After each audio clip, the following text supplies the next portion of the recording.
আসসালামু আলাইকুম প্রিয় শিক্ষার্থী বন্ধুরা, আশা করি আপনারা সবাই ভালো আছেন। এখন আমি আপনাদের সাথে খুবই গুরুত্বপূর্ণ একটি টপিক নিয়ে আলোচনা করব। টপিকটির নাম হলো রচনা।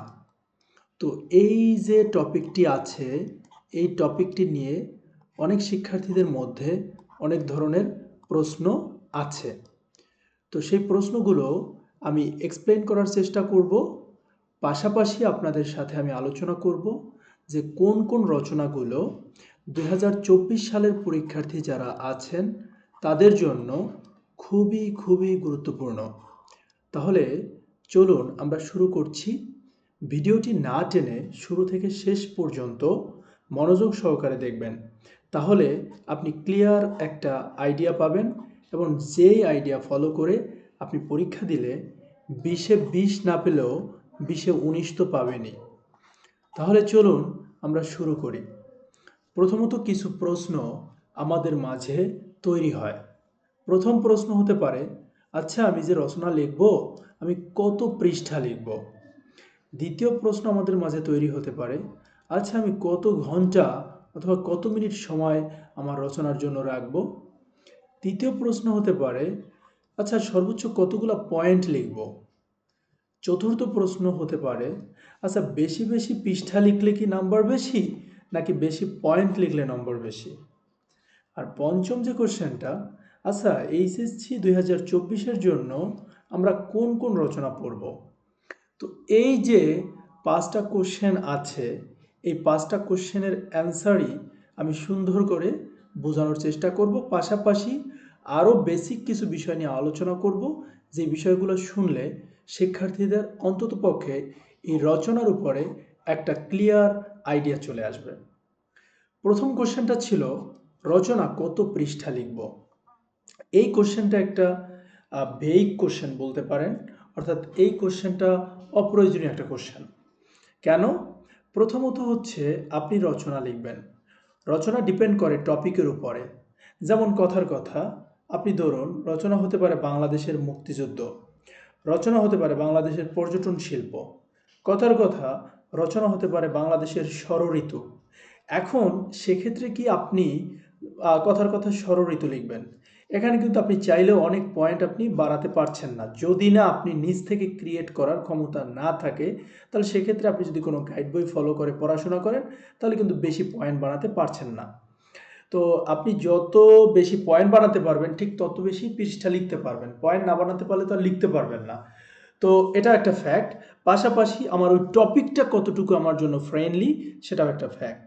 তো পৃষ্ঠা কত পৃষ্ঠা লিখবেন তা ডিপেন্ড করে আপনার হাতের লেখার উপরে।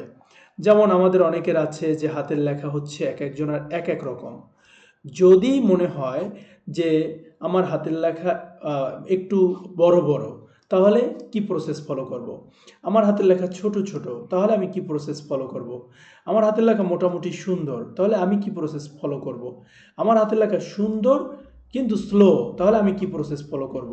তো আবার আরেকটা কথা হতে পারে যে আমি তো সুন্দর লিখতে পারি, কিন্তু সুন্দর লিখতে গেলেই তো হাতের লেখা স্লো হয়ে যায়।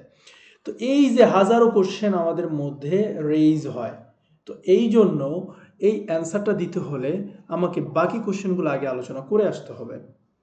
পরবর্তী কোশ্চেনটি ছিল, কত ঘন্টা বা কত মিনিট সময় আমি হাতে রাখবো। এটা একটা খুবই গুরুত্বপূর্ণ কোশ্চেন। যেমন বাংলা দ্বিতীয় পত্র যখন আমরা অ্যান্সার করব বা উত্তর করব, তখন আমাদের মাথায় রাখতে হবে, যেমন আমি যেই টপিকগুলো আমি আগে যদি লিখি প্লাস সুন্দর করে লেখা হবে এবং তাড়াতাড়ি লেখা যাবে, সেই টপিকগুলো আমাদের কি করতে হবে, আগে থেকে কনফার্ম করতে হবে যে আমি কী দিয়ে অ্যান্সার করব। যেমন আমার যদি হয় মনে করেন ভাব সম্প্রসারণ, আর পাশাপাশি আসলো সারাংশ অথবা সারমর্ম, তো আপনি কোনটা দিবেন, সারাংশ সারমর্ম দিবেন নাকি ভাব সম্প্রসারণ দিবেন। তো প্রথমত অনেকের মধ্যে একটা কমন ফোবিয়া আছে, তা হলো যে ভাব সম্প্রসারণ তো বেশি বড়, এটা লিখলে মনে হয় বেশি নম্বর দিবে, আর সারাংশ সারমর্ম তো ছোট, তাহলে এখানে মনে হয় কম নম্বর পাবো। এইটা আবার আর একটা ভুল আইডিয়া। কারণ এই সারাংশ সারমর্ম লিখলে আপনি কিন্তু 3 থেকে 4 লাইনের মধ্যে শেষ করতে পারছেন, কিন্তু ভাব সম্প্রসারণে আপনার মূলত 3টা পার্ট, আর 3টা পার্টে মিনিমাম 2.5 থেকে 3 পেজ আপনাকে লিখতে হচ্ছে। তাহলে দেখুন 3 থেকে 4 লাইন লেখাটা আপনার জন্য ইফেক্টিভ, নাকি আপনি হচ্ছে 3 থেকে 4 পৃষ্ঠা লিখবেন। অবশ্যই যারা বুদ্ধিমানের কাজ করে তারা অবশ্যই 3 থেকে 4 লাইনেরটা ফলো করে, তারা কিন্তু এই যে 3 থেকে 4 পৃষ্ঠাটা ফলো করে না। তো আপনি যদি এই সারাংশ সারমর্ম লিখতে পারেন। এরপরে আছে ইমেইল। অনেকে কি করে, এই যে বৈদ্যুতিক চিঠি বা ইমেইল যেটাই বলেন না কেন, তো অনেকে ইমেইল লেখে, আবার অনেকে কি করে, না রে ভাই আমি ইমেইল লিখবো না, ইমেইল তো ছোট, আমি কাজ করি, আমি হচ্ছে তোমার আবেদনটা লিখি না। এখানে একটা জিনিস মাথায় রাখতে হবে, সব থেকে ইম্পর্টেন্ট হচ্ছে কোনটা আপনাকে সময় বাঁচাবে, প্লাস হচ্ছে কোনটা লিখলে আপনি নাম্বারও ভালো পাবেন, প্লাস আপনার সময়টাও বাঁচবে। আপনাকে ওই টপিকটাকে সিলেক্ট করতে হবে। তো যদি মনে হয় যে না আপনি আবেদন লিখবেন, তা লিখতে পারেন, কোনো সমস্যা নেই, কিন্তু আপনার টাইম কিন্তু কিল করবে এখানে। তো এই জন্য ইমেল লেখাটা বেটার। তো এরকম অনেকগুলো টপিক আছে, যেই টপিকগুলো আমাদেরকে কি করতে হবে, আগে থেকে আইডেন্টিফাই করতে হবে আমি কোনটা অ্যান্সার করব। তো যেহেতু আমার আলোচনা হচ্ছে রচনা নিয়ে, আমাকে রচনাটাই আগে আলোচনা করতে হবে। আমাকে মাথায় রাখতে হবে যে রচনার জন্য মিনিমাম আমাকে 1 ঘন্টা সময় রাখতে হবে, 1 ঘন্টা। তাহলে এই 1 ঘন্টা সময় আমার রচনার জন্য রাখতে হবে। বাকি যে 2 ঘন্টা সময় আছে, এই 2 ঘন্টা সময় আমাকে বাকিগুলোর অ্যান্সার করার জন্য রাখতে হবে।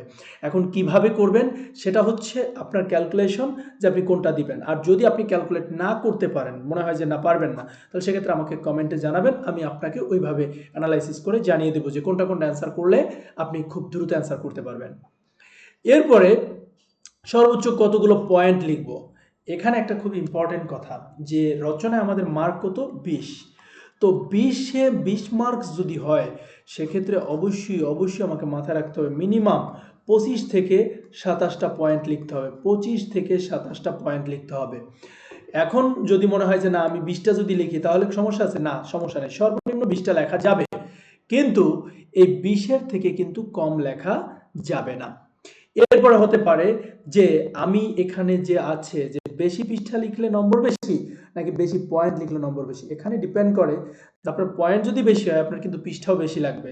তার মানে আপনার বেশি পৃষ্ঠা লেখাটা ডিপেন্ড করে কতগুলো আপনি পয়েন্ট লিখবেন তার উপরে।